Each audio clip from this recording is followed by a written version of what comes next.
Capítulos de fisiología renal, ¿cierto? Recuerdan cómo hay un proceso de reabsorción, cómo hay un proceso, bueno, primero filtración, reabsorción, secreción y finalmente un proceso en el que vemos lo que es una orina concentrada y una orina diluida, ¿cierto? Ahora vamos a tratar de contextualizar esto en un ambiente un poquito más práctico, ¿listo? Cuando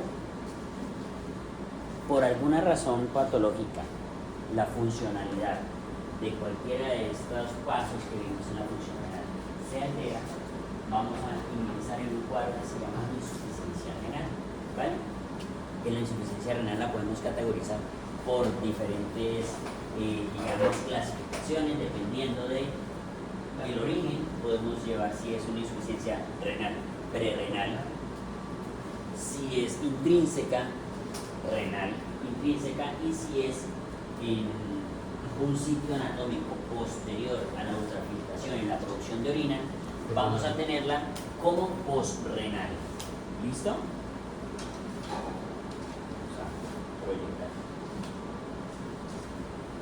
Entonces, dependiendo de eso, dependiendo del sitio anatómico y dependiendo de la funcionalidad, la vamos a clasificar también.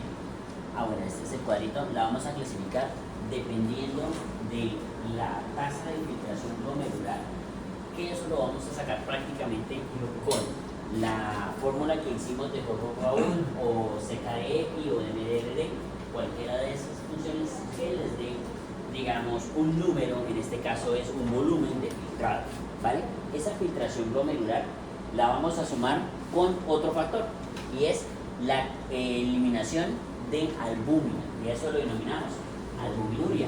Recuerden que a pesar de que decíamos que las proteínas no pasan, en teoría sí hay un paso de proteínas mínimo, y ustedes recuerdan que inclusive en la tabla de Gayton y en la de Doctora les describía que aún así en la excreción había una excreción mínima de proteínas que es como aceptable, que se considera normal en un paciente con sano, un paciente sano que se filtra unas proteínas pequeñitas y pueden pasar, y eso luego lo vamos a medir y lo vamos a determinar como albuminuria.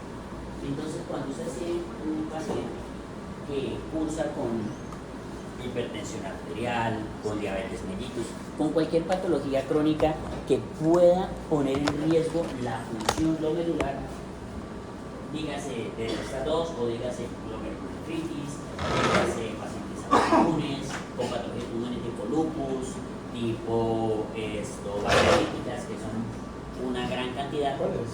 Cualquier tipo de vasculitis, cualquier tipo de patología inmune que pueda llegar a comprometer el riñón o patologías crónicas que puedan llegar a comprometer el riñón, ustedes van a empezar a hacer un seguimiento. O un paciente que haya cruzado una patología renal crónica o renal aguda por cualquier causa, por un choque séptico, por un traumatismo, por otras causas, pero que haya requerido en su momento intervención de nefrología, dígase por hemodiálisis, o hecho una lesión renal aguda que posteriormente hizo una recuperación, pues el paciente al egreso van a entrar en controles con nefrología, ¿sí? Cuando estos pacientes crónicos que tienen patología crónica entran a la consulta y ustedes van a ver, por ejemplo, esos programas de patologías crónicas van a tener la necesidad de ir estadificando o de prevenir el riesgo. Para prevenir ese riesgo, normalmente ustedes siempre van a formular un parcial de orina cada 6 meses, cada año menos. En este momento se hace cada 6 meses un parcial de orina con una cuantificación que es la albúmina en orina, y eso se denomina albuminuria o microalbuminuria. Adicionalmente van a pedir evidentemente niveles de creatinina plasmática, luego van a ver otras relaciones de la relación albúmina-creatinina, que esas las van a ver ya cuando estén en medicina interna. ¿Listo? Pero por ahora me interesan estos dos. ¿Por qué? Porque resulta que vamos a conocer esta clasificación, que es la clasificación CADIGO. Esta clasificación, digamos, la van actualizando, ¿vale? Con el paso del tiempo. Esta que les traigo acá es la 2012. Esta clasifica el paciente con enfermedad renal crónica dependiendo de la tasa de filtración y de la albuminuria. ¿Listo? Entonces, como vemos, un paciente independiente de la edad, pero con una tasa de filtración superior a 90 y una albuminuria menor a 30 miligramos, vamos a ver que no tiene, digamos, una lesión renal crónica, sino que está en los cuadritos verdes, en estos cuadritos que están en esta esquina, digamos, ahí no hay una lesión. Es un paciente que simplemente cursa con una función normal, ¿vale? Sin embargo, a medida que empieza a disminuir, bien sea la función, en este caso la tasa de filtración, que se va a ir impactada directamente porque se empiecen a aumentar los niveles de creatinina plasmática, que a su vez es un indicador de que se está filtrando menos creatinina y por ende la tasa de filtración disminuye, o que se empiece a aumentar la excreción de proteínas en orina. Eso nos indica a nosotros que esa función renal, aunque no se encuentre severamente comprometida, por ejemplo, un paciente que tiene una tasa de filtración todavía, digamos, con un buen volumen, que nos dice, no, es que está filtrando todavía más de 90, 92, 93, pero que ya está haciendo eliminación de proteinuria, nos está indicando que aunque esa función renal no tiene una afectación de la tasa de filtración, ya hay una lesión glomerular y por eso es que va cambiando de colores, aunque conserve una tasa de filtración que en teoría es normal. ¿Listo? Entonces un paciente con factores de riesgo, ¿cuáles son? Que tenga estas patologías crónicas y que esté haciendo proteinuria, aunque conserve esta tasa de filtración glomerular, podríamos decir que estaría en una lesión renal crónica o una insuficiencia renal crónica estadio 1. ¿Listo? Y disminuyendo. La idea, obviamente, en los pacientes crónicos, pacientes con esta enfermedad renal crónica, siempre va a ser mantenerlos por encima de esa escala de colores, es decir, lo más cercano hacia la parte superior y derecha, sin izquierda para ustedes. Entonces la idea siempre es tenerlo en este cuadrito, en este cuadro, que se nos acerque de pronto al amarillo, pero que no tenerlos en estos cuadros rojos. ¿Por qué? Porque en estos cuadros rojos es cuando vemos un paciente con una función renal severamente comprometida que fácilmente puede agudizarse, ¿sí? La patología renal, la patología cardíaca, la patología pulmonar, que es crónica, está en todo momento ese paciente ahí, como en un equilibrio, ¿sí? El pulmoncito está afectado, por ejemplo, en la enfermedad renal crónica, en la enfermedad pulmonar crónica por EPOC, por fibrosis, por cualquiera, que el paciente se encuentra en un estado ahí de equilibrio. Que cualquier circunstancia que conlleve a una exigencia mayor de este componente, entonces va a desbalancearse y se va a, en este caso vamos a decir, se agudizó o se descompensó su patología crónica, ¿sí? Por ejemplo, un paciente con EPOC, puede ser completamente independiente, movilizarse, hacer sus actividades rutinarias y quizás a veces ni siquiera mostrando un signo de fatiga, es decir, realiza su actividad. Pero este paciente con EPOC, cuando cursa por cualquier proceso infeccioso, ese EPOC se agudiza secundario a su enfermedad, digamos, concomitante. Y por eso es que cuando ustedes veían, por ejemplo, en pandemia, siempre decían, no, es que los pacientes con comorbilidades tienen más riesgo de complicarse. ¿Por qué? Porque un paciente con EPOC, cuando tiene una infección respiratoria, el EPOC se complica y es mucho más difícil de manejar que un paciente con un pulmón sano.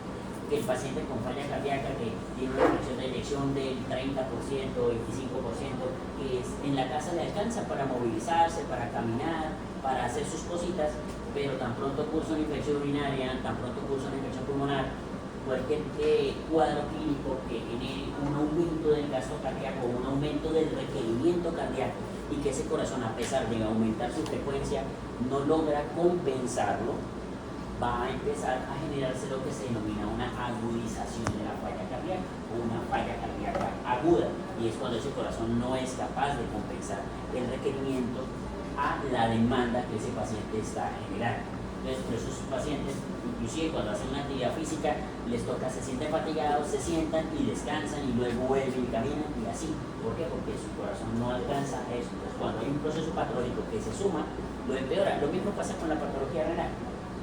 El paciente con enfermedad renal, mientras conserve, digamos, una funcionalidad, puede sobrellevar, obviamente con todos los cuidados. ¿Por qué? Porque el paciente renal normalmente, cuando ya se instaura una lesión renal crónica, la recuperabilidad no es muy grande, es decir, la idea es mantenerlo en el mejor estadio posible, pero no vamos a tener un paciente, por ejemplo, que ya está haciendo proteinuria, que tiene hipertensión, que tiene diabetes, que ya hizo una lesión renal crónica y que está en un estadio 3.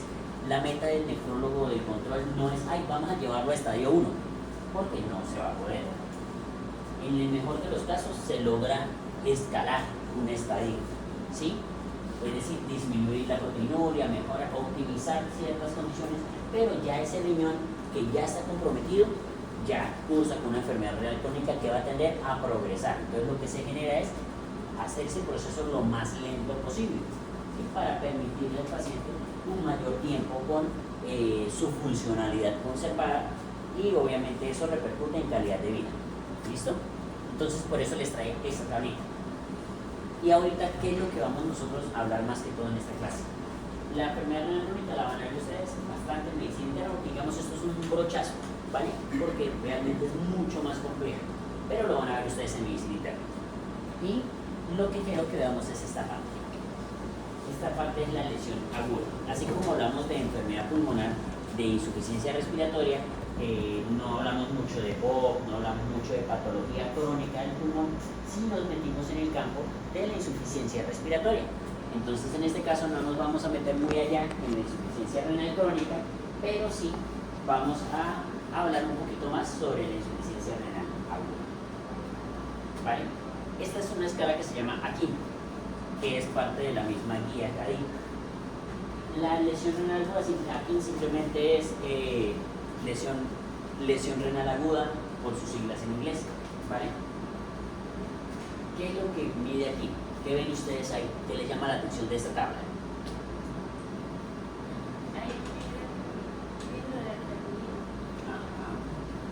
¿Y qué más? ¿Qué más clasifica esta tabla? No. Aquí tenemos dos factores en cuenta. El volumen de secreción. El aumento de la creatinina y el flujo urinario, es decir, el gasto urinario. Si tenemos un paciente, y esto a su vez lo vamos a evaluar en un lapso de tiempo. Los cambios ocurren en un periodo de 7 días, pero con un cambio absoluto en 48 horas. Es decir, ustedes tienen un paciente que ingresa hoy con una creatinina de 0.6 y en 48 horas les aumentó a 0.3, o sea, tiene que haber aumentado mínimo 0.3 de incremento absoluto en 48 horas, es decir, de 0.6 en 48 horas tiene 0.9 o 1 o 1.1, ya podemos decir que ese paciente está cursando con una lesión renal aguda. ¿En qué estadio? En estadio 1. ¿Cómo? Si ustedes tienen un paciente con una línea base, ¿sí? Entonces, por ejemplo, y una creatinina, ¿no tienen marcado? Nadie.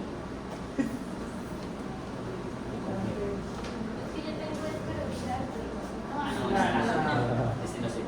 Entonces, si ustedes tienen un paciente con una lesión renal, bueno, un paciente X, desde un paciente joven, digamos 28 años, 27 años, y eso porque tiene un cuadro de dificultad para respirar, un cuadro diarreico, cualquier cuadro infeccioso, X, el que sea.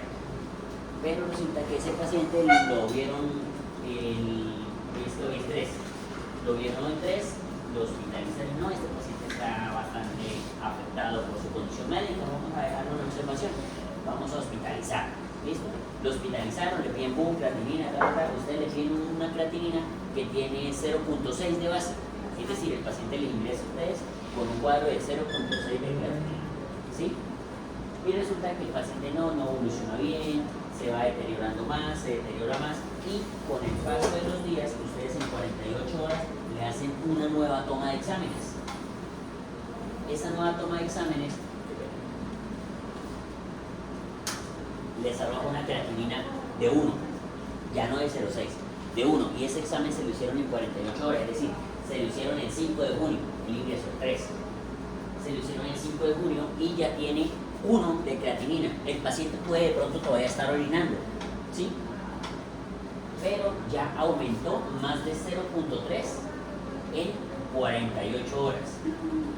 Por ende, ya nos clasifica para lo que sería una lesión renal aguda. ¿Por qué? Porque el empeoramiento de ese cuadro infeccioso está generando, bien sea por vasodilatación, que está haciendo hipotensión, no se está perfundiendo adecuadamente el riñón, o por su mismo proceso infeccioso que está generando una respuesta inflamatoria sistémica que está afectando el funcionamiento del riñón. Y por ende, ese riñón ya está empezando a ser comprometido. O al contrario, ustedes le piden una creatinina en 48 horas y resulta que no, que está de 0.6 subió a 0.8. Dicen, uy, subió un poquito, está ahí como que sí, como que no sabemos, pero resulta que la enfermera le dice, doctor, pero ese paciente en lo que lleva del día son las 5 de la tarde y desde esta madrugada no orina. Y ya le revisaron, palparon, no hay globo vesical, le pasaron sonda para ver si era que de pronto estaba obstruyéndose y no hay producción de orina.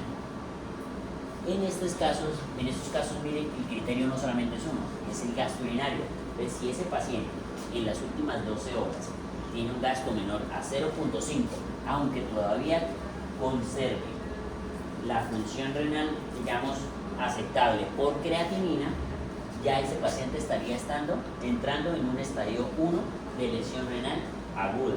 Es decir, es un paciente que ustedes deben actuar a tiempo. ¿Por qué? Porque hay que identificar la causa. Si ese paciente está haciendo lesión renal aguda porque está haciendo una hipotensión, si ese paciente está haciendo una lesión renal aguda porque está haciendo un cuadro de daño glomerular, porque hizo una rhabdomiolisis, porque está haciendo una afección de antígeno anticuerpo, porque está acumulando complejos de anticuerpos, ustedes ya están viendo inmuno, ¿cierto? Ustedes vieron que una de las reacciones inmunológicas es generar depósito de antígenos anticuerpos y pueden ocasionar una lesión renal aguda cuando se genera una respuesta exacerbada. Eso es muy frecuente en ciertas patologías que pueden conllevar a ese depósito de anticuerpos. Entonces, si ese paciente está generando cualquier cuadro, o bien sea que está administrándose un antibiótico o un medicamento que tiene efectos de lesión renal, pues hay que tratar de identificar todos esos factores y retirar el factor si es posible, o si el paciente es porque está deshidratado, ponerle líquidos, si está hipotensándose, optimizar las cifras funcionales, y porque ese paciente ya está haciendo una lesión renal aguda. Ahora, si ustedes ya están en una unidad de cuidado intensivo y saben que ese paciente viene, digamos, con un cuadro de sepsis, una sepsis de origen urinario, un proceso infeccioso de cualquier parte, y ese paciente tiene un aumento de 0.8, que estaba en 0.8 y subió a 1.5, ¿en qué estadio renal, en qué estadio de esa lesión renal aguda estaría? No, todavía sigue siendo tipo 1. ¿Por qué? Porque el rango de lesión renal aguda tipo 1 va desde un aumento de 1.5 a 1.9 base, la línea basal, es decir, cuando tenemos una creatina, por ejemplo, de 0.6 y subió 1.5 veces esa basal, es decir, subió a 1.2, o que subió en 48 horas más de 0.3, ¿listo? O hasta el rango donde iría hasta 1.9 veces. Ese paciente de 0.6 va a seguir siendo, bueno, en este caso, si es de 0.6 y en 1.4 sí estaría ya en estadio 2. Si es de 0.8 y está en 1.4, ese todavía sería estadio 1. ¿Por qué? Porque es hasta 1.9 veces la creatinina basal. ¿Listo? Y si está por encima de 1.9, es decir, más de 2 veces a 2.9 veces la creatinina base, es decir, ese paciente que le ustedes con 0.8 de creatinina y a las 48 o 72 horas esa creatinina ya no está en 0.8 o 0.9, sino que ya está en 2.1, 2.2, ese paciente ya aumentó más de 2 veces la creatinina base y por ende ya estaría en una lesión renal aguda de estadio 2, o en su defecto, que tiene un gasto urinario menor a 0.5, 0.4, 0.3 por más de 12 horas. En el primero era un gasto menor a 0.5, pero de 6 a 12 horas, es decir, ese paciente tiene 8, 9, 10 horas.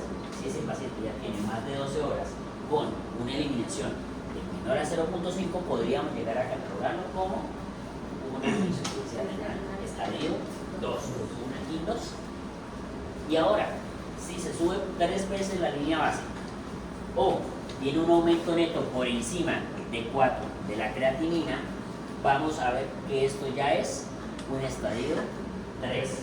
O si su gasto urinario está menos de 0.3 en las últimas 24 horas o en anuria, es decir, no ha orinado nada en las últimas 12 horas o más de 12 horas. ¿Listo? Ahí ya tendríamos nosotros un paciente estadio 3. ¿Vale? Está fácil el concepto, está sencillo. ¿Lo entendieron todos? Sí, hay que estudiar para... Hay que, exactamente, tener en cuenta la línea base y cuánto es 1 a máximo 2 veces la línea base, o de 2 a 0.9 veces a 2.9 veces la línea base, o más de 3 veces la línea base. Con ese cálculo ustedes ya parten de, evidentemente, cuánto, en qué estadio está ahí. Obviamente, y si el paciente conserva o no una diuresis. Vamos a tomar el peor parámetro, es decir, si el paciente dice, no, doctor, pero es que entró con una creatinina de 0.8 y está todavía en 0.9, no ha aumentado nada, pero ya lleva 10 horas sin orinar o con un gasto menor a 0.5. Entonces tomamos el peor parámetro. Ah, no, doctor, la creatinina entró en 0.8 y ya está en 2.1. ¿Sí? Si bien está entre el rango o vamos a ponerla más bajita, entró con 0.8 y está en 1.4. Estaría en rango de estadio 1, ¿sí? Pero lleva más de 12 horas o inclusive ya va para las 24 horas con un gasto menor a 0.5. No orina. Exactamente, o ha orinado pero menos de 0.5 mililitros por kilo hora. Eso nos dice a nosotros que aunque por creatinina está en rango 1 de estadio renal, de lesión renal 1, tipo 1 aquí 1, por gasto estaría en lesión renal aguda o aquí 2. ¿Y cuál tomamos nosotros? El que esté en peor rango. ¿Sí? Siempre vamos a tomar el peor, lo que decían la vez pasada en parcial. Por usted, uno de los compañeros.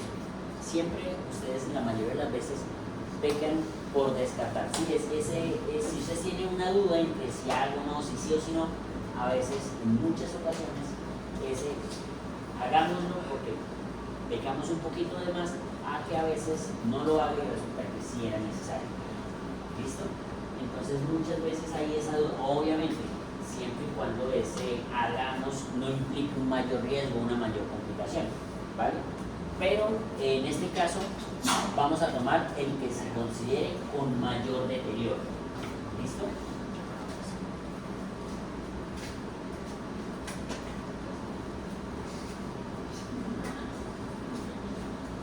Esta es la misma metodología que usamos en insuficiencia respiratoria. ¿Listo? 1 o 2. 2.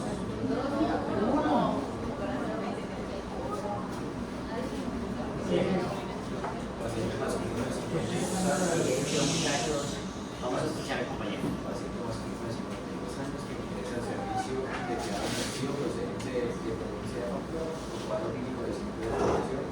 Consistente en elevaciones térmicas no conductadas, asociado a cambio de coloración, de y dolor en la región urbana, debilidad, sudoración, náuseas y eventos psicométricos.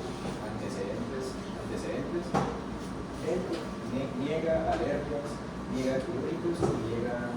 Alérgicos y quirúrgicos, niega todos los antecedentes. Es un paciente relativamente joven, de 52 años, que ingresa por un cuadro clínico de 5 días, en donde los signos que él ha mostrado son elevaciones térmicas, es decir, tiene fiebre, tiene 5 días con fiebre, tiene 5 días con dolor en región lumbar y cambios en la coloración de la orina, además de síntomas generales como astenia, dinamia, sudoración, mareo, náuseas y algunos eventos eméticos.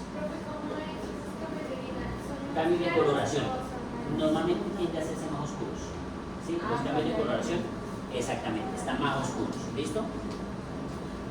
Hasta el momento, ¿qué se les ocurre a ustedes puede estar pasando ahí? Infección. Hay probablemente un cuadro infeccioso, ¿sí? Que podría estar acompañado de un cálculo, sí, hay que descartarlo, porque los cuadros problemas, digamos, de cálculos urinarios, en este caso cálculos que pueden estar descendiendo o que estén sobreinfectados, complican la situación, ¿vale? Pero en este caso, digamos que es un cuadro que tiene una posible infección de vías urinarias. Ahí sería región lumbar, pero en la parte de abajo, ¿cierto? ¿Dónde está el riñón? ¿A dónde? El riñón, ustedes lo van a encontrar. Porque siempre que la gente le da dolor acá, siempre son los Quinto espacio intercostal. Y el de acá está un poquito más abajo. Bueno, muchachos. No te van a ver. Se pone que abajo de... Por anatomía, ¿dónde creen ustedes que se encuentra el riñón? ¿Acá o acá? ¿Aquí? No. No, acá. De hecho son altos, claro. Claro, porque están. ¿Qué hay debajo? ¿Qué hay encima del riñón? Encima del riñón derecho, ¿qué hay? Y encima del riñón izquierdo, ¿qué hay? Por los programas. Vamos a ver. Pues sí, las suprarrenales. Tenemos abdomen, ¿cierto? Ustedes lo dividen en cuadrantes. En cuadrantes o en... que ustedes quieren que lo vayan a dividir en 9 segmentos iguales. Que tenemos una línea imaginaria que si pasa por el 10º espacio intercostal, la otra por las crestas ilíacas y las mamilares o medio claviculares, ¿cierto? Y de esa manera dividimos el abdomen en 9 segmentos. Para este caso, digamos, podemos dividirlo nada más en 4 segmentos, por la línea media y la línea umbilical. Ahora, en el cuadrante superior derecho, ¿qué hay? Si lo dimos solo en 4. Anatomía. Vesicularidad del vaso. Ah, o sea, mi derecho. Derecho, cuadrante superior derecho, ¿qué hay? Sería el hígado. El hígado cáncer Hígado y vesícula biliar. Luego bajamos a flanco, ¿cierto? En el flanco, ¿qué hay?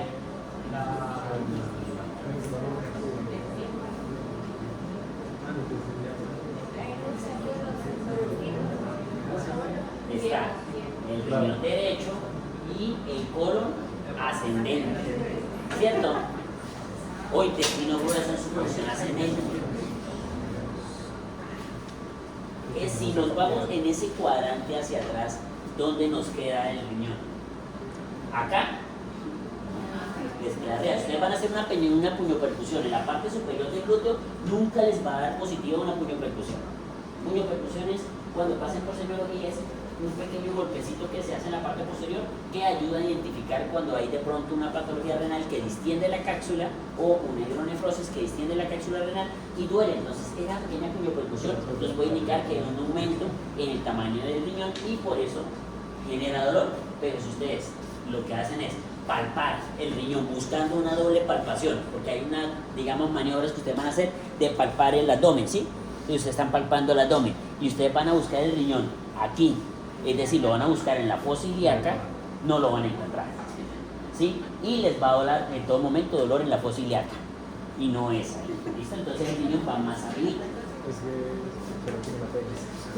¿Vale? Entonces va un poquito más arriba, ¿listo? Entonces, por eso es que el dolor en región lumbar, en este caso diríamos alta, ¿vale? Justo donde terminan las región costal, donde terminan las costillas, ahí en la parte inferior. En este caso, las costillas que irían todavía conectadas a la unión condral, ¿vale? Porque hay unas que no se unen y esas, digamos, no necesariamente, porque esas sí podrían estar prácticamente acercándose bastante a lo que sería el riñón. ¿Listo? Que son las más bajas. Esta estaría más acá. Sobre todo en la parte izquierda, porque el riñón izquierdo tiende a estar un poquito más arriba, ya que no está el hígado, que es lo que ocupa ese espacio más grande. ¿Vale? Entonces siempre van a ver que un riñón está más arriba y el otro más abajito. Eso es algo normal, esa simetría, cuando ustedes vean un uropaje. ¿Listo? En este momento tenemos un paciente que está pasando con una infección de vías urinarias aparentemente, ¿vale? En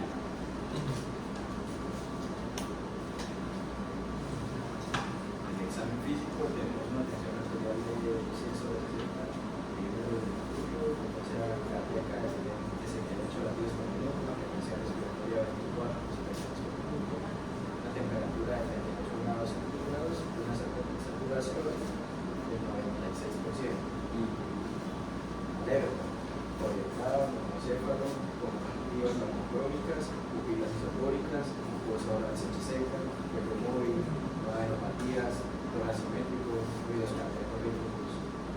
soplos, ruidos respiratorios presentes en ambos campos pulmonares, no agregados, abdomen blando, depresivo, con dolor en la palpación en flancos, puño percusión positiva bilateral y extremidades simétricas, denominados hasta el tercio y medio de la pierna, pulsos distales palpables. Hasta el momento tenemos un paciente que en la palpación abdominal hay un dolor y flancos, ¿cierto? Y hay una puñopercusión positiva bilateral, ambos laditos duelen. ¿Listo? Además de que está febril, está con 38 grados. Por lo demás, los parámetros o las constantes vitales se encuentran todavía normales. No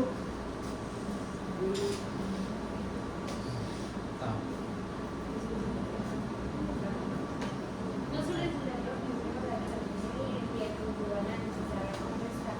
Si tiene una creatinina elevada, Tanta estabilización promedural.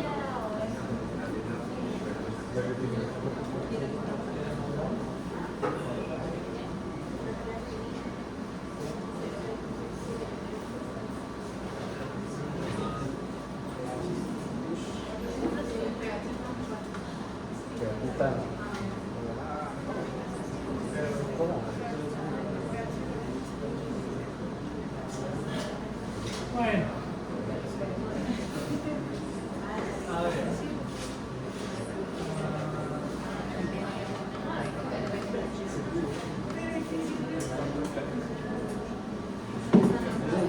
Primero confirmación si es infección.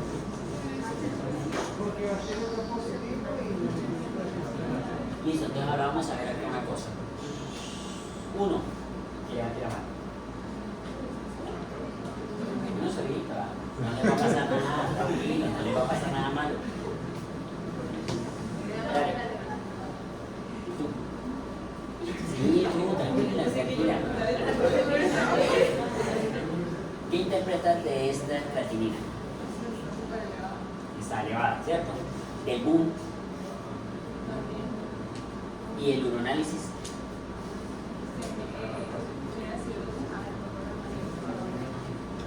Uroanálisis, tengan en cuenta que estos no son unos gases arteriales.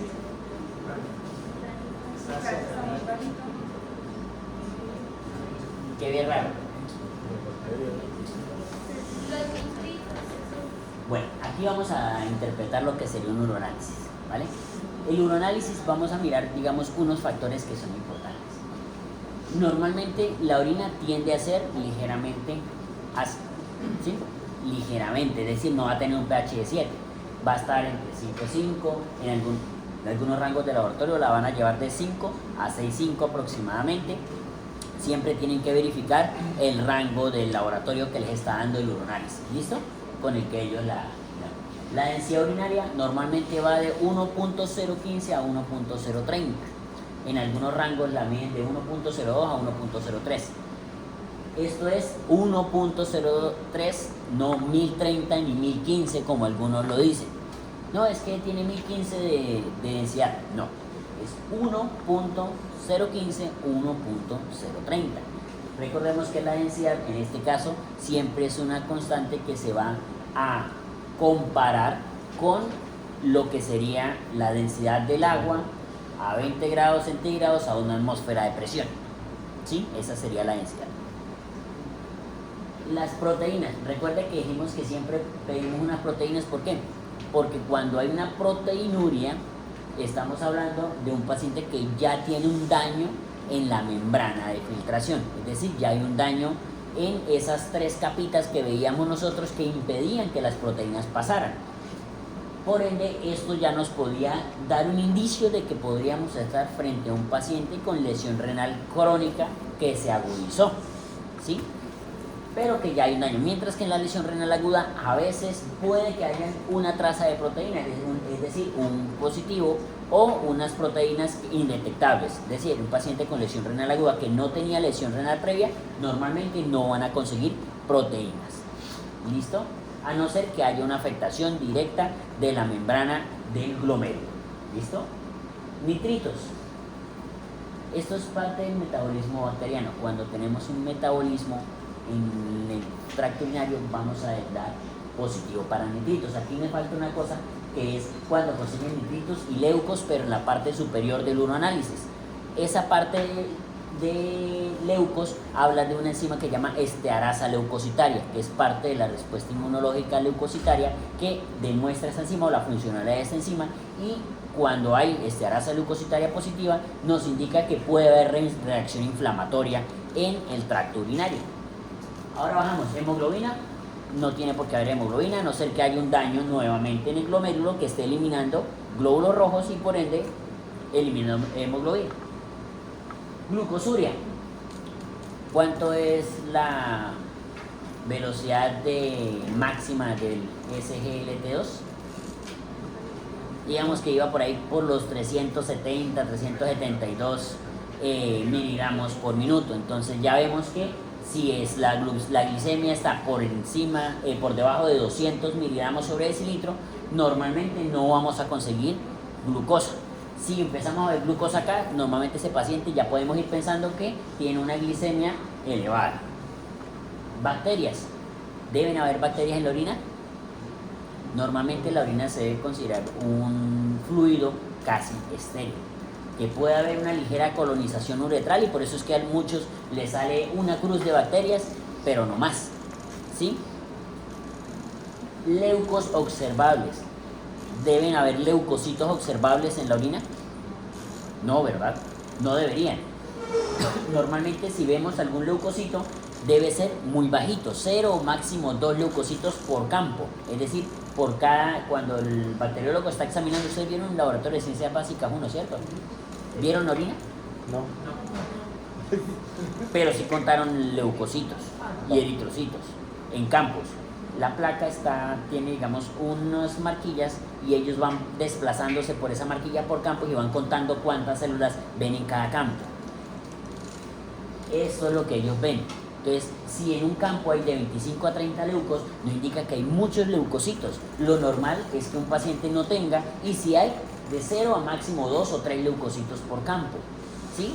Y bacterias no deberían haber, máximo a veces se permite una porque la uretra puede tener cierta colonización o se puede colonizar. Aquí me faltó una cosa que se llaman células epiteliales. ¿Qué son las células epiteliales de, digamos, todo el epitelio del tracto urinario? Si hay células epiteliales o más células epiteliales que leucocitos, por ejemplo, indican que el parcial de orina fue mal tomado, es decir, está contaminado. Mal tomado porque no se hizo una adecuada higiene, porque normalmente siempre se les pide que la primera orina antes de tomar un uroanálisis. ¿Quién se ha tomado un uroanálisis acá? Listo. Ah, bueno, excelente. ¿Qué te dijeron cuando fueron a tomarte el uroanálisis? Que primero orinaras un poquito, ¿cierto? ¿Por qué creen que le pidieron que orinara un poquito? Para que ese poquito sirviera como una purga del sistema urinario, es decir, para que si hay microorganismos que colonizan esa extremidad, esa parte de salida de la uretra, usted, y sobre todo las mujeres, ¿por qué? Porque está el introito vaginal. En la parte del introito tiene ustedes labios mayores, labios menores, y ahí en el introito obviamente hay acumulación de diferentes fluidos corporales que van a generar prácticamente un ambiente idóneo para que crezca cualquier bicho. Y es por eso que también sufren más frecuentemente de infecciones urinarias, además de que se encuentran muy cerca y el espacio entre vagina y orificio anal es muy pequeño. Entonces prácticamente muchos microorganismos pueden ascender a vagina y a tracto urinario, y por eso es que la mayor tasa de infecciones urinarias se da en mujeres. Entonces, normalmente cuando ustedes van a hacer un examen de orina, tanto para hombres como mujeres, se les solicita que hagan una adecuada higiene y posteriormente hagan una pequeña micción, es decir, sea una micción corta, pequeñita, para que haga como una limpieza, y luego ahí sí, la siguiente orina, es decir, paran la orina y luego ahí sí, digamos, depositan el poquito de orina en el recipiente, ¿vale? Si hay más células epiteliales, es decir, 8 o 10 células por campo y leucos 1 o 2 o 0 a 2 por campo, ese parcial de orina está contaminado, es decir, no es significativa. ¿Usted no ha visto estadística, cierto? ¿Sí? ¿Ya vieron estadística? Bueno, cuando vean estadística o epidemiología, ustedes van a ver algo que tiene significancia o no tiene significancia estadística. Es decir, aquí ya empezamos a ver lo que es significancia. Es decir, aunque yo vea que hayan 2, 3 cruces de bacterias, pero en leucos veo nitritos negativos, esterasa leucocitaria negativa, y leucos 2 a 3 por campo o 0 a 2 por campo, y veo 10 células por campo de células epiteliales, aunque hayan bacterias, esas bacterias no me están causando la infección. Esas bacterias muy probablemente están colonizando la parte externa de la uretra, pero como la muestra fue mal tomada, esa no es significativo. Es decir, mi interpretación de ese uroanálisis es que está contaminado. Debo volverlo a tomar con una buena técnica de asepsia, una buena técnica de higiene y una buena técnica de toma de muestra. ¿Listo? Entonces, en ese caso, o si se tomó por sonda, evidentemente ya las condiciones cambian porque la sonda asciende hasta la vejiga y toma la muestra directamente de la vejiga y ya es distinto. ¿Listo? Ahí ya los parámetros son diferentes y normalmente salen muy bien tomados. ¿Listo? Hasta el momento tenemos un paciente que tiene un examen de orina, en este caso un uroanálisis que sí me sugiere que hay una infección urinaria y una función renal que está elevando BUN y está elevando creatinina, ¿cierto? Así, solito, ese paciente ¿en qué estadio renal está ahí? ¿En qué estadio aquí? Es una KIN 3, o sea, ahí de entrada es una KIN 3. ¿Por qué? Porque la creatinina neta está por encima de 4. No necesito una línea base para saber si aumentó 0.3. Ya con que esa creatinina neta está por encima de 4, ya decimos es un estadio 3. Profe, entonces ahí con el uroanálisis se podría decir que el paciente tiene una infección urinaria. Sin orinar, pues ahí No, todavía no. Ahí ya sin orinar no, pero ahí ya clasificamos el paciente aquí 3 por la creatinina directamente. Así el paciente está orinando todavía. A pesar de que creatinina 0.7, 1.3 en hombres y 0.6 a 1.1. Sí, dependiendo del laboratorio, algunos dicen que va a estar 1.2 y otros que va a estar 1.4, pero todo depende del laboratorio. Pero normalmente tenemos como esa media, ¿listo? Ahora, ¿qué más vemos? Vamos a mostrarle el hemograma.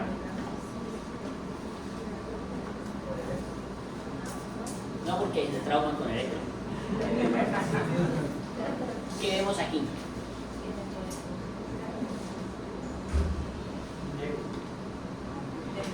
¿Qué pueden interpretar ustedes de ese hemograma? Este sí ya lo saben interpretar.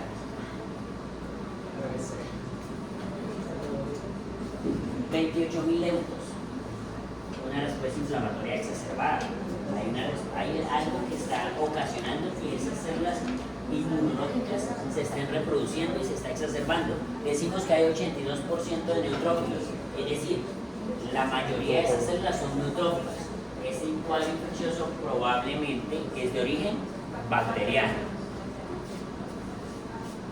Glóbulos rojos, bien. No hay anemia. Plaquetas están en rango normal todavía. Hematocrito está aceptable. Ahí, digamos, no hay algo relevante aparte de que hay una respuesta inflamatoria, lo cual apoya el diagnóstico de una infección de vías urinarias complicada, ¿vale? Porque si ya hay dolor atrás, si hay fiebre, dolor y síntomas urinarios, hasta que no se demuestre lo contrario, eso se denomina pielonefritis. ¿Listo? ¿Cómo? Pielonefritis. Otra vez, ¿por qué se denomina pielonefritis? ¿Listo? El cuadro, cualquier infección urinaria, es decir, síntomas urinarios que se asocia con fiebre o dolor en el región lumbar, hasta que no se demuestre lo contrario, ya no es una cistitis. En el rango de la infección urinaria ustedes van a encontrar infecciones del tracto urinario inferior y superior. Un cuadro de cistitis típico que todo el mundo conoce: ardor, irritación, poliuria, tenesmo vesical. ¿Qué es tenesmo vesical?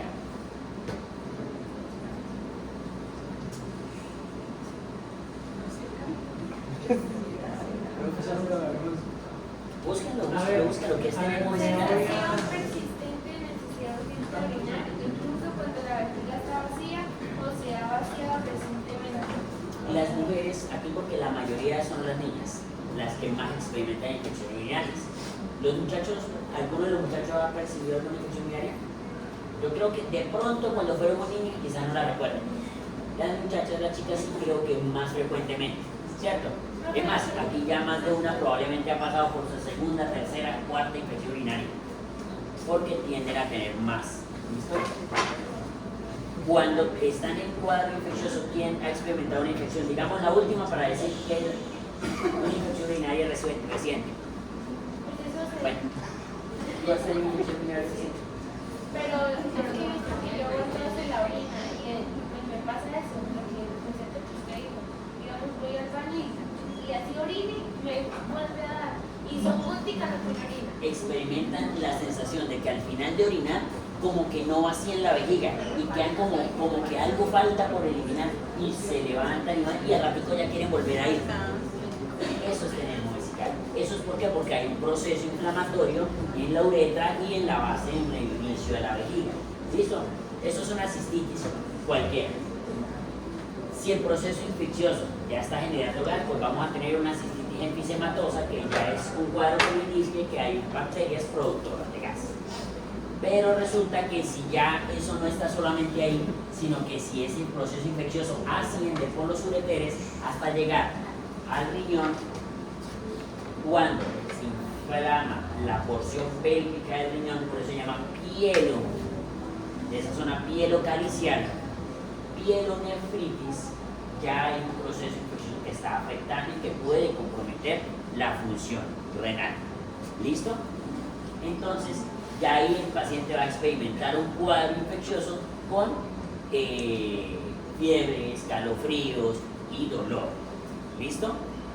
Entonces, para que lo tengan en cuenta, esa parte la van a ver igual cuando vean patología del siguiente semestre, y luego en medicina interna la van a clasificar, que si es una cistitis simple, que si es complicada, que si es una pielonefritis simple, que si es una pielonefritis con factores de riesgo, que si es una pielonefritis complicada o un choque séptico de origen urinario. ¿Listo? Ahora, ¿qué más vemos de acá? Que se maneja bastante el riñón. Dijimos que era el complemento. Obviamente, no vamos a pasar.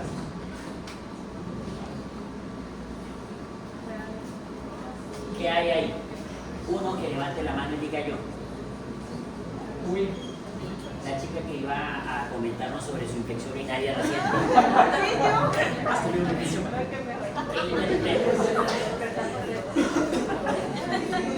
¿Qué interpretas en gases y electrolitos?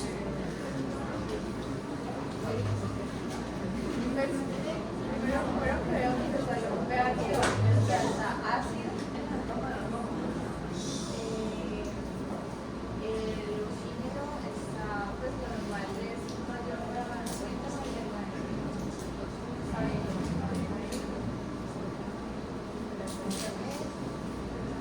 el bicarbonato está bajito, entonces tendría que ser una metabólica.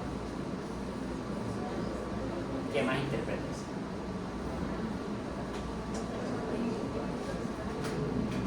Fórmula de Winter. Recuerden, toda acidosis metabólica, apliquen la fórmula de Winter para mirar si hay un componente respiratorio. ¿Cómo es la fórmula de Winter? La fórmula de Winter les dice a ustedes que el bicarbonato, 1.5 es el bicarbonato por, más 8. Y 15 por 1.5, ¿cuánto sería? Bueno, saquen la fórmula de Winter, busquen el No, es número. 30.5. Ese sería el esperado del dióxido de carbono. ¿Cómo? Si el dióxido de carbono, busquen la fórmula de Winter, si el dióxido de carbono, dijimos que la fórmula de Winter dice que si está más o menos 2, o arriba o abajo, hay un componente también respiratorio. Entonces, esto es una acidosis metabólica. No, es mixto. Es mixta. Ya que Creo que significaba el PAFI del D. La PAFI está súper bien. No, pero creo que significaba. No, la PAFI lo que nos muestra es simplemente la ventilación, es decir, el intercambio de oxígeno, y pues hasta el momento está muy bien. porque esa pafina es simplemente del índice que sacan entre la presión parcial de oxígeno sobre la PO2 inspirada del Eso paciente. sería no compensada, ¿verdad? Y evidentemente no compensada. ¿Listos? Que en este caso la primera alteración es metabólica y luego la parte respiratoria no ha compensado, por ende está haciendo un patrón respiratorio de pronto lento, No, mira, anormal, sí, arriba. que no está logrando compensar. ¿Listo? Pero la glucosa está mal. Ahora, ¿qué ven acá? La glucosa está mal. ¿No había que hacerlo como así? Está limítrofe, porque de 126 para arriba hacemos diagnóstico de diabetes mellitus. Está ahí. Pero recuerden que esto es en cualquier momento del día y para hacer diagnóstico de diabetes tiene que ser en ayunas. Por ende, esto estaría aceptable porque el paciente pudo haber consultado 2 horas, 1 hora después de haber comido. Entonces, ya cuando hay ingesta de alimentos, el valor para diagnosticar diabetes ya no es de 126. Post-ingesta debe ser un valor superior a 200.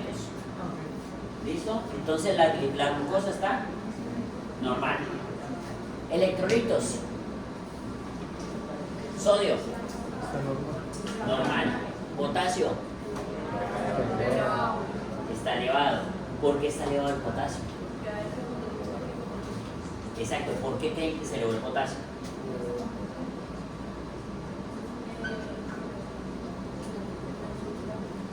Quizás está intentando compensar la Recuerden, bueno, en los estados de acidosis el potasio tiende a salirse un poquito.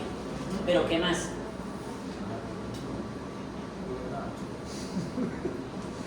La misma lesión, recuerden que el potasio debe eliminarse si no hay filtración, si no se está filtrando porque hay una lesión renal aguda, no se está eliminando el potasio.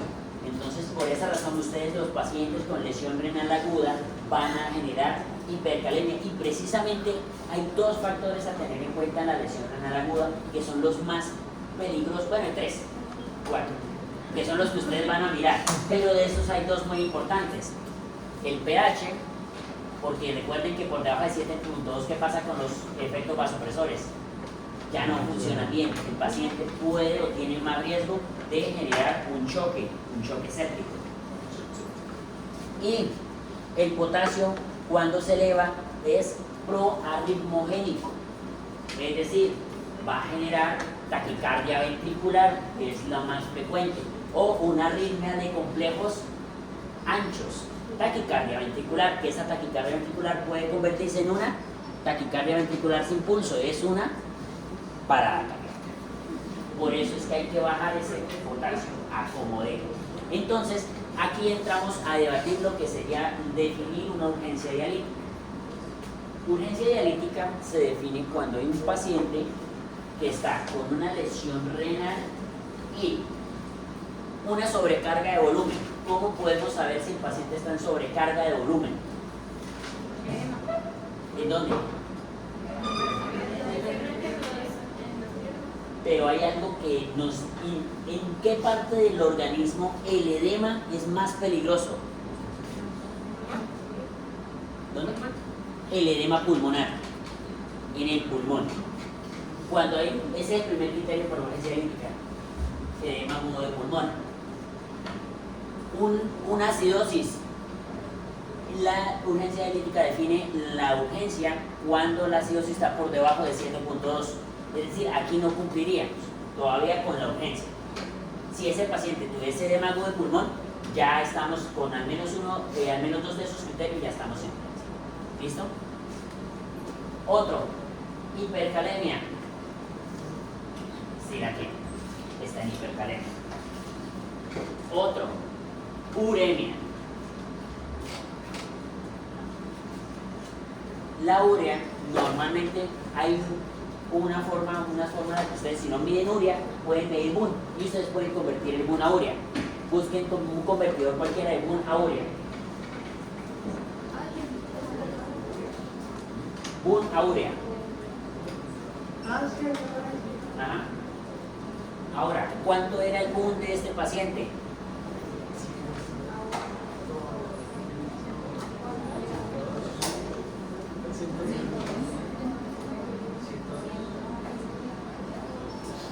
218.57. ¿Cuánto? 218.57. Cuando está por encima de 200 el boom, cuando está por encima de 200 la urea, constituye también urgencia dialítica. ¿Listo? Entonces, aquí estamos hablando de un paciente que categorizaría en una urgencia dialítica. ¿Vale? Es decir, un paciente que hizo una lesión renal aguda y que está en estadio 3 y aparte está con signos o con evidencia, en este caso paraclínica, que está en una urgencia dialítica. ¿Listo? Es decir, este paciente requiere urgentemente implante de un catéter venoso central para, en este caso no sería un catéter venoso, sino un catéter Majorca, un catéter de hemodiálisis para realizar una diálisis de urgencia. ¿Listo? Entonces, este cuadro realmente está bastante sencillo, esta acidosis es sencilla, no se le olviden en toda acidosis metabólica verificar la respuesta del bicarbonato para saber si es mixta. ¿Listo? Toda acidosis metabólica, no se les olvide la fórmula de Winter. ¿Listo? Y hay una hipercalemia. Ya que cómo se maneja la hipercalemia, bueno, eso ya lo van a ver también en medicina interna, pero por lo menos a mí lo que me interesa en ese momento es que reconozcan el estadio en el que se encuentra la lesión renal aguda de este paciente. Está en un estadio 3.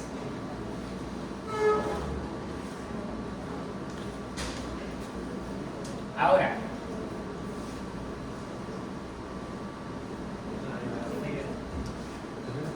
¿qué ven ahí? Está haciendo un patrón de edema. Está en sobrecarga hídrica. Está haciendo un patrón de edema agudo del pulmón. Que se está sobrecargando, que se empiezan a ver como unas sombritas ahí, que se ven como que los vasos, donde están los vasitos linfáticos y el parénquima del pulmón se está engrosando y empieza a verse así como blanquecino. Con ese patrón así como reticulado. ¿Listo? Esto es un aumento de la trama, en este caso de la trama vascular, que nos indica que pues hay un posible edema agudo del pulmón.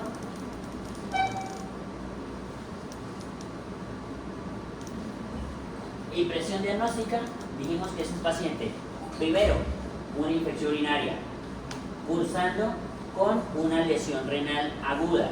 Probablemente puede ser intrínseca, no tanto, lo más probable es que sea prerrenal, porque puede estar cursando con en el momento en el que se toman los signos vitales, quizás estaba con tensiones normales, pero es un paciente que puede evolucionar rápidamente a una hipoperfusión y esa hipoperfusión va a desencadenar una lesión renal. En este caso es un paciente con una infección urinaria que está haciendo una insuficiencia renal aguda. Aquí 3 o estadio 3 es una insuficiencia renal. Y si lo comparamos con los parámetros de urgencia dialítica, es un paciente que está en urgencia dialítica. ¿Listos? Entonces, primer caso, ¿alguna pregunta, duda? Hasta el momento, digamos, va relativamente sencillo, ¿cierto? Así será el... Así va a ser el del parcial, tranquilo, no se preocupen. Así, parecido. A ver si de... Manejo. ¿Cuál es el manejo? El manejo de la hemorragia. Evidentemente, este paciente no puede estar en hospitalización ni en la observación de urgencias. Es un paciente que tiene que ser trasladado inmediatamente a una unidad de cuidado intensivo. Iniciar antibióticos. Siempre que hay un choque séptico, los compañeros que explicaron shock séptico, la línea o lo que está más indicado es iniciar tempranamente el antibiótico lo más pronto posible, idealmente en las primeras 6 horas. Soporte vasopresor, que probablemente va a estar haciendo vasodilatación por el choque, es decir, va a estar haciendo hipotensión, ya está haciendo hipoperfusión, por eso el lactato sale altico, ya está en su estado en su acidosis metabólica mixta en este caso porque no logra compensar. Y hay que bajar, hay que mejorar la acidosis, bajar el bicarbonato y ultrafiltrar todos esos azodados, es decir, ese urea que está adicional, y eso se hace con la diálisis. ¿Listo? Entonces ustedes las órdenes médicas serían: se solicita valoración por cuidado intensivo, antibiótico, en este caso cuando ustedes pasan por farmacología, los pacientes renales o algo así, ustedes si ya están en choque pueden iniciar carbapenémico, pueden iniciar de pronto, el más común que ustedes van a ver casi siempre en infecciones urinarias complicadas sobre todo si este paciente tiene de pronto factores de riesgo, porque en la reinterrogatorio aparece con que no, es que ya se sabía que tenía cálculos. Ah, bueno, y unos cálculos, en este caso, esos cálculos están generando un factor de riesgo, es una infección de vías urinarias complicadas, entonces inician con meropenem, por ejemplo, o con una piperacemia pasobatán, o cefepime, cualquier esquema que me cubra bacilos gran negativos que van a ser los más comunes que van a producir este tipo de infecciones urinarias. ¿Listo? Y de eso es el más común de todos, el coli. ¿Por qué? Está muy cerca del tubo digestivo. ¿Listo? Y el coli es quizás el más común que vamos a encontrar ahí. ¿Vale? Después del antibiótico, obviamente soporta vasopresor, norepinefrina, oxígeno si lo necesita. Hay que rehidratarlo porque esa infección urinaria prerrenal puede estar obedeciendo a que esté haciendo un estado de deshidratación. Pero vimos que aparte de todo está con edema de pulmón, entonces hay que tener cuidado. ¿Listo? Prestar una hidratación. Si hay disponibilidad de hacer un VEXUS, es decir, con ecografía, lo que les mencionaba la vez pasada en la clase, ¿recuerdan? Medir gasto cardíaco, medir la colapsabilidad de la vena cava, que eso nos va a dar una idea sobre si ese paciente necesita o no necesita líquidos. Y obviamente se solicita la valoración por nefrología, ¿para qué? Para que inicie el soporte de diálisis. ¿Listo? Hay unidades de cuidado intensivo donde el mismo intensivista indica el implante del catéter y inicia una diálisis que es un hemofiltro, mientras que el nefrólogo lo ve. ¿Listo?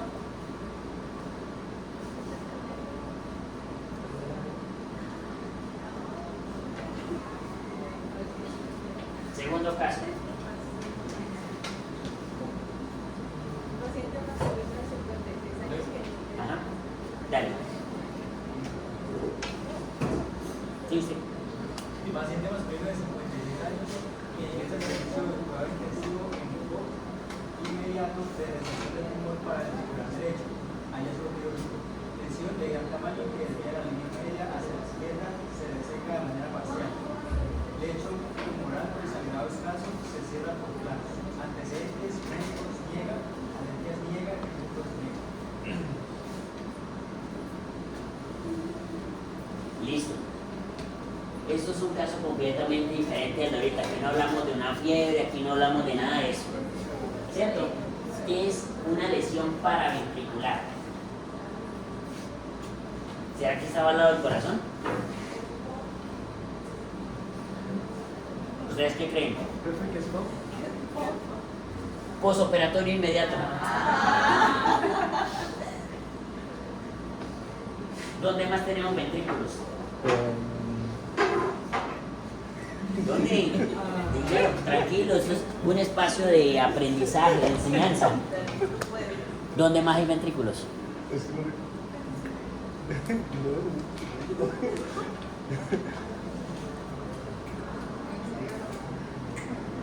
¿Cuántos ventrículos vemos nosotros ahí normalmente?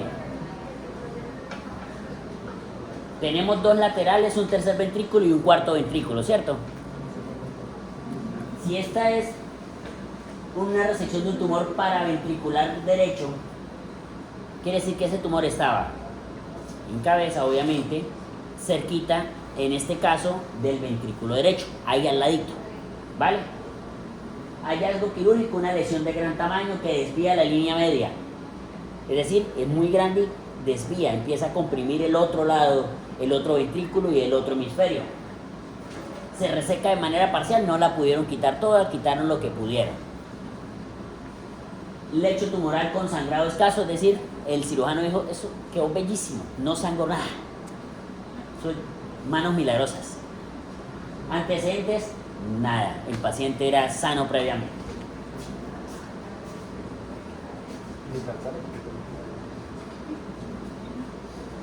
Este es un paciente que estaba en la UCI, entonces, esto ya hace como 2 años. Progresión médica.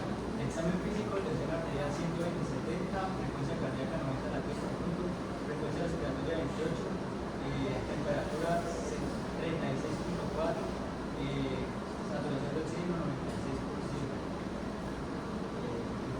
96%. Gasto urinario. Gasto urinario 6 mililitros por kilo hora en las últimas 12 horas.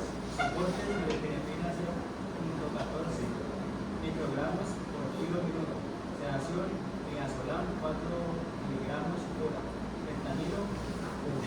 microgramos hora. Tenía quirúrgica cubierta, pupilas dilatadas, no reactivas a la luz, tubo Orotraqueal, OT. inserto en 22 centímetros, Ujú. cuello Con catéter venoso central. una campana lateral derecha, tórax simétrico, ruidos cardíacos rítmicos, no soplos, pulmonio vesicular presente, no agregados, abdomen blando, irreversible, no masas, extremidades simétricas, llenado capilar, menos de 2 segundos, neurológico, RAS menos 5. RASH es una escala que se usa cuando el paciente está en sedación y el RASH va en positivo y negativo. El RASH menos 5 es que el paciente está con sedación profunda, usted le hace estímulos dolorosos y no hay respuesta, ¿vale? Luego RASH 4 cuando hay respuesta a estímulos, RASH 3 cuando hace apertura en menos de 10 segundos, RASH 2 cuando hace una apertura ocular espontánea pero la cierra y no logra mantenerla, RASH menos 1 cuando ya está, digamos, hace una apertura, la sostiene por un tiempo prolongado y puede interactuar con usted. Un RASH de 0 es un paciente que está completamente despierto a pesar de que tenga una sedación básica. ¿Listo? Y más 1 cuando está agitado, más 2, más 3, de ahí para arriba. ¿Listo? Hasta el momento, ¿qué les llama la atención de esto? Está un poquito fuerte. ¿Está un poquito qué? Súper. ¿Taquicneico? Sí, puede ser. ¿Qué más?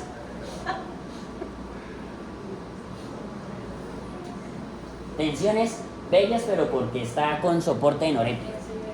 Sí, o sea, la frecuencia cardíaca también está conservada, la frecuencia respiratoria está un poquito acelerada, la temperatura está bien, satura bien. ¿Qué más les llama la atención? ¿Cuánto es el gasto urinario normal de una persona? Dijimos que iba más o menos entre 1.5, entre 0.5 y 1 a 1.5, ¿cierto? Si está por debajo de 0.5 dijimos que ya eso está en un rango de oliguria, es decir, está baja.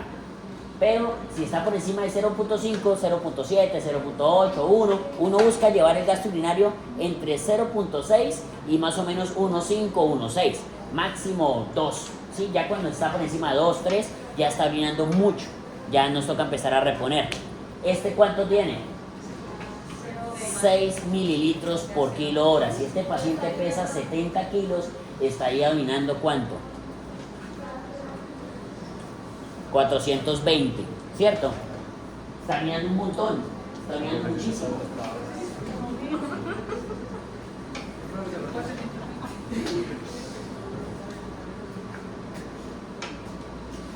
Ahora, compañero Bernardo, ¿cuál pedimos?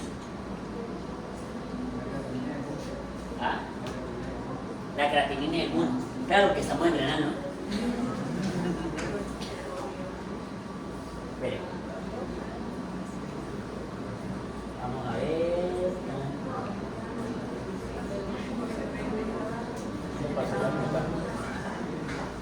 Casi normales, ¿verdad? ¿Qué esperaban ver una creatinina de 10? No. Que sea ligeramente elevada la creatinina, pero muy limitada. Probablemente se elevó por la hipertensión que tuvo, requirió soporte vasopresor. ¿Qué más?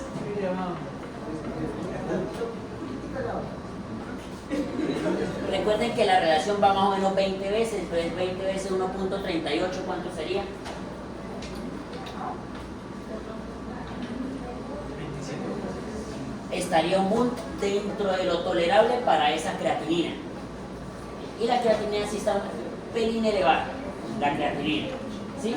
Pero digamos no es algo tan grande.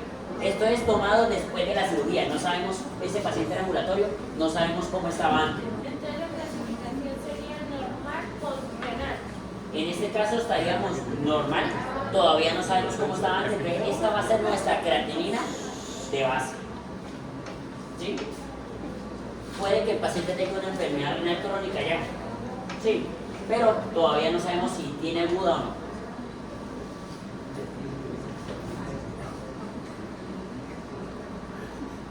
¿Qué más?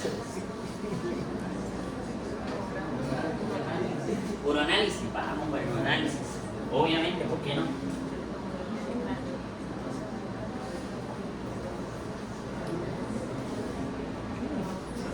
A ver, el pH está límite limítrofe, pero bueno. No, el pH está bien. El pH estaría, digamos, dependiendo de la orina del laboratorio, podemos decir que está aceptable. Está aceptable para un examen de orina. ¿Qué más vemos? El compañero. ¿Qué tiene esa densidad? Está, entonces, por ende, esa densidad está ¿qué?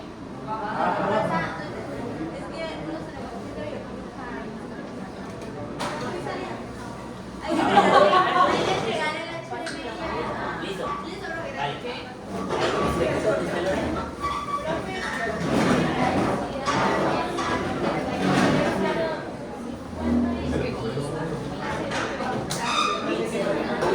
En ese caso dijimos que lo divino 1.005 y 1.03. ¿Listo? Entonces, la densidad está baja. ¿Qué podemos interpretar de ahí?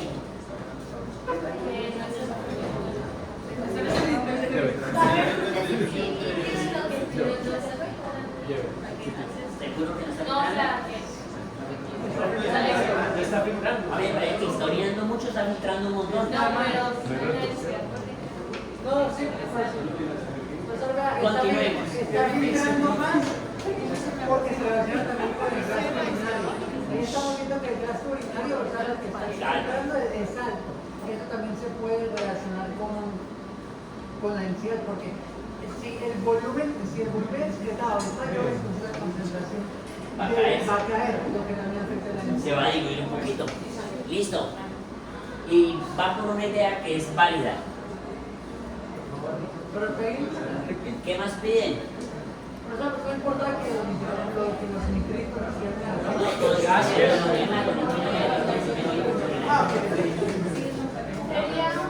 ese parcial, a no ser porque tenía la densidad bajita, todo lo demás está normal. Vamos por gas, ¿está bien? ¿Por qué no?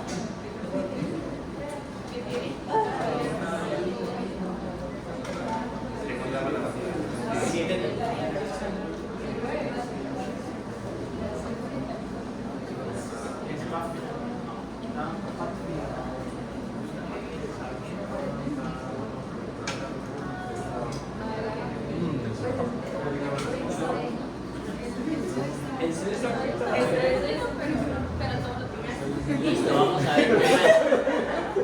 El compañero que está de pie, ¿qué ve aquí? ¿Qué le llama la atención de lo que está viendo? Primero me interpreta los gases.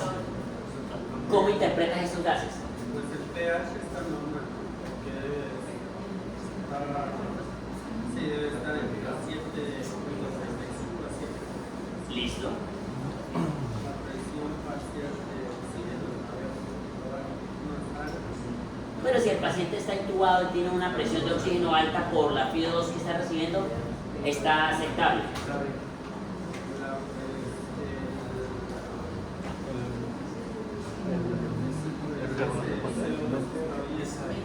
Sí, ¿qué más? Pues está bajito. El bicarbonato está bajo.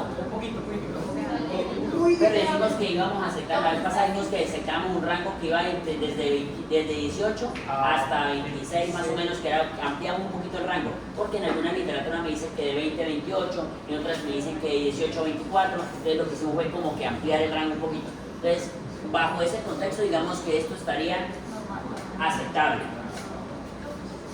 Saturando la base exceso. Esto contribuye a que normalmente, como siempre, tendemos a ir al punto medio entre 18 y 28. El punto medio vendría siendo más o menos 24, que es el equilibrio, y por ende este menos 3. Quiere decir que faltarían 3 de bicarbonato para llegar a ese equilibrio. ¿Sí? Pero eso es algo tolerable. Porque es que el bicarbonato siempre va a buscar el equilibrio entre 7.35 y 7.45. Para eso nos haría 3 punticos, en este caso 3 mil equivalentes de base, que sería probablemente llevar el bicarbonato a 24, y este pH va a tender a estar en 7.38, 7.4, más o menos. ¿Listo? Pafi, bien. Profe, como que hay una densidad de clorina bajita, entonces puedo creer que eso contribuye a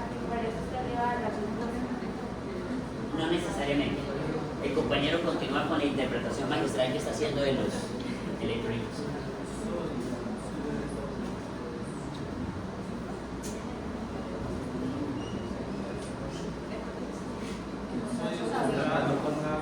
El sodio está elevado, ¿qué más?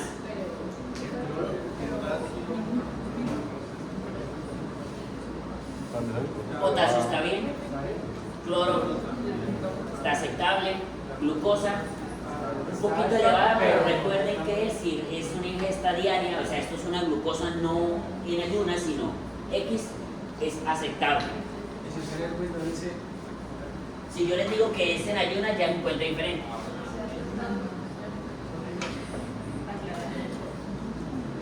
Tomografía. Ya, fotografía. ¿Esto qué tiene que ver? ¿Qué? No, quítela.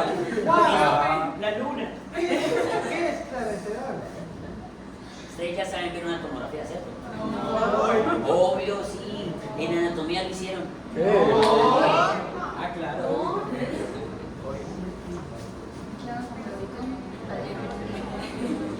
Espera, repítalo 7 veces más. A ver si vamos a ver. Esa manchita blanca, a ver, ¿cómo que está?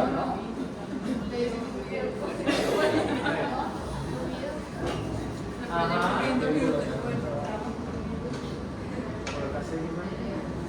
Ahí hay una masa. Estos son corteza, línea media. Hasta ahí, no hay nada. Hemisferios. ¿Este cuál hemisferio es? El derecho. ¿Y este? Pero aquí empezamos a ver una hipodensidad, es decir, ahí hay o tejido dañado o había algo que quitaron.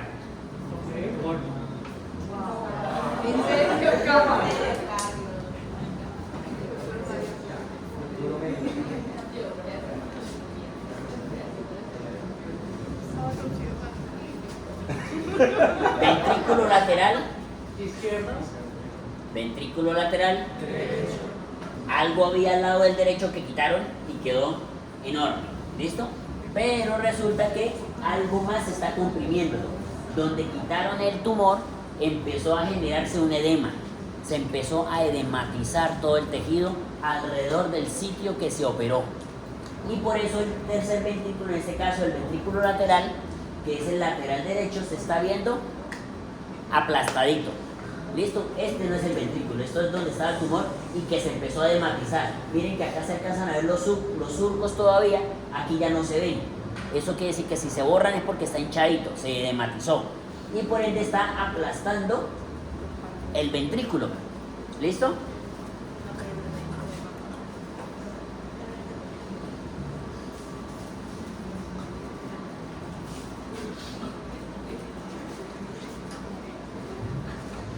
Lo que sea que había, aplastó el ventrículo y desplazó la línea media porque vieron dónde quedó el ventrículo. Y esto es un sangrado. La sangre tiende a tener una densidad muy parecida en la tomografía a cómo se ve el hueso. Esto es un sangrado agudo. El sitio donde quitaron el tumor se hinchó y aparte de que se hinchó, sangró. Y sangró bastante. Desplazó la línea media hacia el otro lado, así que comprimió todo el ventrículo. ¿Listo?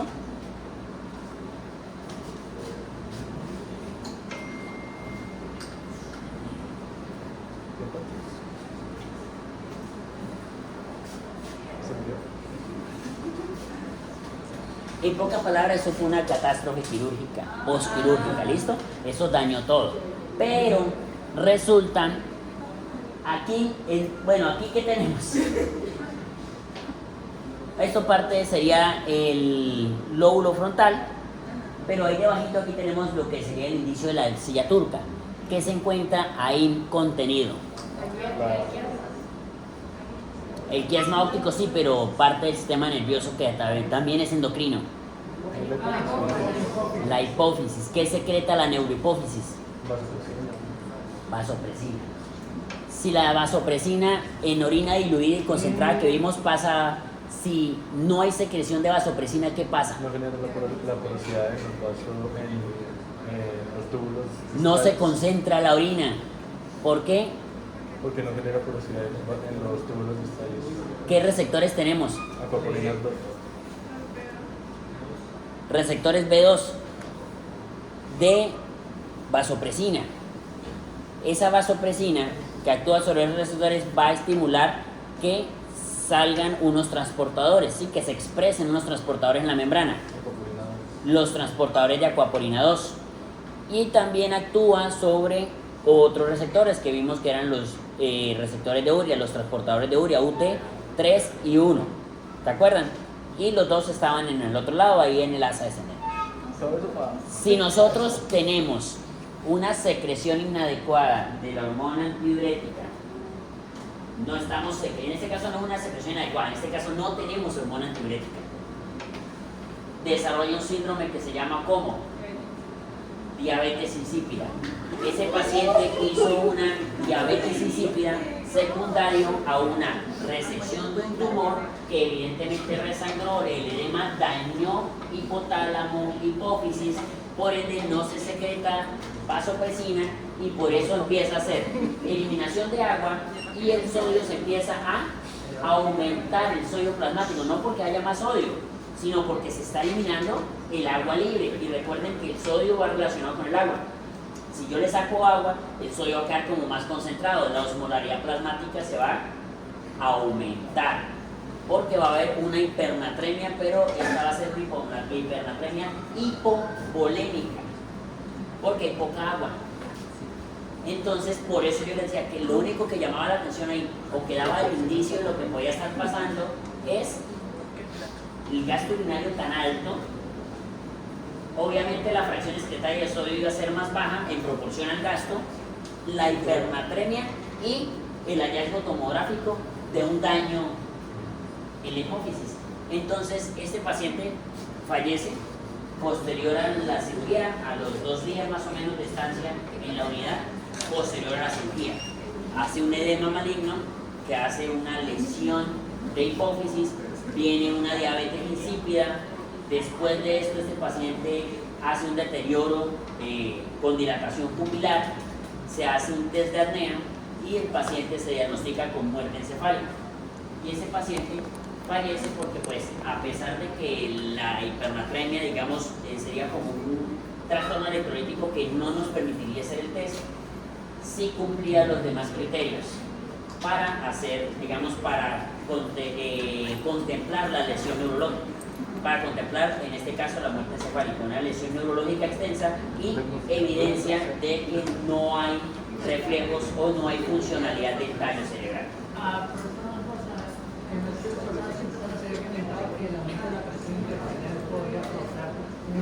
Herniación. Este se hernió pero no hacia abajo, este hernió de un lado hacia el otro. Aprovechó el espacio que hubo en la utilizando ese espacio lateral. Se inflamó ese espacio de la cirugía y comprimió lo que estaba bueno. ¿Listo? Recuerden que el cerebro lo tenemos dividido nosotros con una hoz y un tentorio. El tentorio nos divide el espacio supratentorial e infratentorial. La hoz en el hemisferio derecho y el hemisferio izquierdo. Si yo tengo una herniación, o bien sea por el orificio magno, es decir, infratentorial, eso va a haber una herniación del tallo. Y obviamente las olivas cerebelosas y todo lo demás que va a comprimir, en este caso mesencéfalo, tallo, médula bronco. Pero si la herniación se va de un lado al otro, en este caso también podemos tenerla. ¿Por qué? Porque vamos a pasar de lado del cerebro de un lado al otro. ¿Listo? Este caso es simplemente para que vean, era un caso para exponer la funcionalidad de la hormona antidiurética en la concentración de orina. Entonces, este paciente desarrolló una diabetes insípida. ¿Preguntas? ¿Dudas? ¿Sí? ¿Sí? ¿Este paciente sí?